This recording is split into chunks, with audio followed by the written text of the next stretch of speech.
Rais wa mchezo mpya wa kulenga shabaha nchini Morrison Moses amesema wamejipanga kwa mashindano makubwa ya wazi mwishoni mwa mwezi wa 8 mwaka huu ili kuutambulisha rasmi mchezo huo kwa jamii na kutengeneza ajira kwa vijana.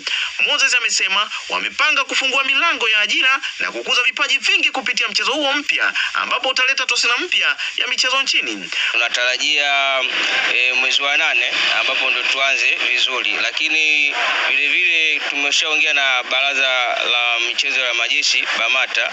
Ni mchezo mpya kwetu kwa kuanza, lakini kwa wenzetu umekuwa ukifanyika mara kwa mara. Kwa sisi Tanzania ndo tumeanza sasa hivi harakati za kuanza kushiriki kwenye hiyo michezo ya aina yote mbili. Kwa mujibu wa rais huyo wa mchezo huo wa kulenga shabaha Morrison Moses, wapo kwenye maandalizi ya mwisho ili kuleta mchezo huo hapa nchini, na anaamini mashabiki wengi wataupokea kwa mikono miwili, ambapo kwa sasa mchezo huo unavuma nje ya mipaka ya Tanzania.